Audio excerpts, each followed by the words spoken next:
আসসালামু আলাইকুম everyone, welcome back to my channel আসমাস cooking show. আজকে আমি শেয়ার করব ক্যারামেল ডেজার্ট। এই ডেজার্টটি যখন বাসায় তৈরি করে কাউকে খাওয়াবেন, সে নিশ্চয়ই আপনার প্রশংসা করবে। আর ডেজার্টটি তৈরি করতে খুব বেশি সময় লাগে না। আমি আশা করছি আমার এই সহজ ও মজার ডেজার্টটি আপনাদের ভালো লাগবে। আমার এই ডেজার্টটি আপনাদের ভালো লাগলে পুরো ভিডিওটা ওয়াচ করবেন। চলুন দেখে নেওয়া যাক এই ডেজার্টটি বানাতে কি কি লাগবে। আমি এখানে কিছু লোটাস বিস্কিট নিয়েছি।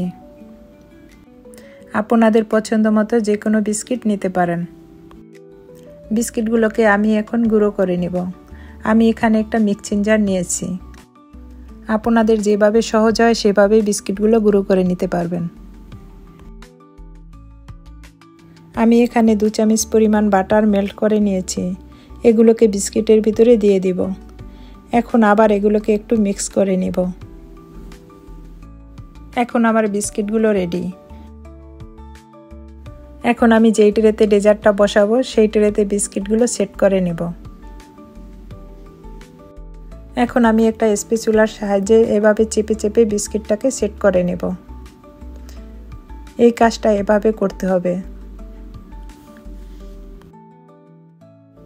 বিস্কিটটা সেট করা হলে এখন আমি নর্মাল ফ্রিজে কিছু সময়ের জন্য রেখে দেব। আমি 3টি লেয়ারের ডেজার্টটা বানাবো। এখন আমি দুধটাকে রেডি করে নেব। এখানে আমি 1/2 লিটার দুধ নিয়েছি। এর সাথে আমি দিয়ে দিব 2 চামচ পরিমাণ চিনি। চিনিটা আপনারা কমিয়ে বাড়িয়ে নিতে পারবেন, যার যার পছন্দ মতো। এখন এগুলোকে একটু বলক তুলে নেব। আমি দুধটাকে সেট করব আগার আগার পাউডার দিয়ে। এখন আমি একটা বাটিতে 2 চামচ দুধ নিয়েছি। এর ভিতরে দিয়ে দিব 1 চামচ আগার আগার পাউডার। এখন আগার আগার পাউডারটা দুধের সাথে ভালো করে মিশিয়ে নেব। এখন আমি আগার আগার পাউডারটা দুধের ভিতরে দিয়ে দিব।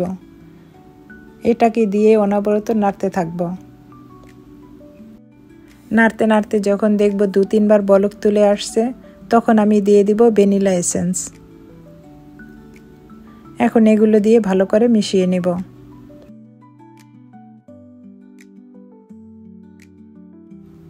আমার ডেজার্টের জন্য দুধটা এখন রেডি। এর বেশি ঘন করা দরকার নেই। এখন আমি এগুলোকে নামিয়ে নেব। দেখুন আমার বিস্কিটটা কতটা সুন্দর সেট হয়েছে। এখন আমি যেই ট্রেতে বিস্কিটটা সেট করে রেখেছি সেই ট্রেতে দুধটা ঢেলে দেব। এভাবে পুরো দুধটা ট্রেতে ঢেলে দিয়ে আমি কিছু সময় ঠান্ডা করার জন্য রেখে দেব। এখন আমি একটা কড়াইতে ক্যারামেল বানিয়ে নিব। এই জন্য আমি 1 চামচ চিনি দিয়েছি। চিনিটাকে প্রথম অবস্থায় নাড়াচাড়া করার কোনো দরকার নেই। যখন ক্যারামেল হতে শুরু করবে এই পর্যায়ে আমি নেড়ে চেড়ে দেব। ক্যারামেলটা বেশি পুড়ে ফেলা যাবে না। একটা গোল্ডেন কালার আসা পর্যন্ত আমি অপেক্ষা করব। নাড়তে নাড়তে যখন দেখব ক্যারামেলের এই ধরনের একটা কালার আসছে, তখন এই পর্যায়ে আমি দিয়ে দিব দুধ। আমি এখানে 1 গ্লাস দুধ দিয়েছি। এভাবে নাড়তে নাড়তে যখন দেখব দুধটা একটু ঘন হয়ে আসছে, তখন আমি দিয়ে দিব আগার আগার পাউডার। আমি আগার আগার পাউডার দিয়ে ক্যারামেলটা সেট করব। আমি এখানে 2 চামচ দুধ নিয়েছি। তার ভিতরে দিয়ে দিব 1 চামচ আগার আগার পাউডার। এখন এগুলোকে ভালো করে মিশিয়ে নেব। এখন আমি আগার আগার পাউডারটা ক্যারামেলের ভিতরে দিয়ে দিব। এভাবে দিয়ে অনবরত নাড়তে থাকব। এভাবে নাড়তে নাড়তে যখন দেখব 2-3 বার বলক আসছে, তখন আমি নামিয়ে নিব। এখন আমি ফ্রিজ থেকে ট্রেটা নামিয়ে তার উপরে ক্যারামেলটা ঢেলে দেব।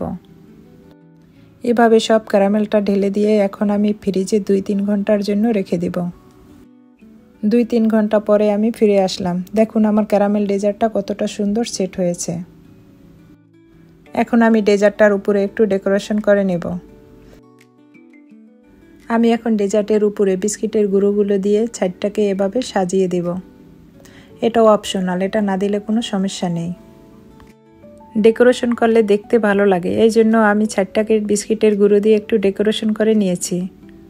এখন আমি ডেজার্টটা কেটে দেখাবো কতটা সেট হয়েছে। এই ডেজার্টটা ঠান্ডা ঠান্ডা খেতে কতটা মজার হয় বাসায় একবার বানালে বুঝতে পারবেন। আর আপনারা যে কোনো অকেশনে বানিয়ে পরিবেশন করতে পারবেন। রেসিপিটি অবশ্যই ট্রাই করবেন আর কেমন লাগলো আমাকে কমেন্ট সেকশনে জানাবেন। আমার এই রেসিপি যদি ভালো লাগে একটা লাইক দিয়ে আমার চ্যানেলটাকে সাবস্ক্রাইব করে আমার চ্যানেলের পাশে থাকবেন।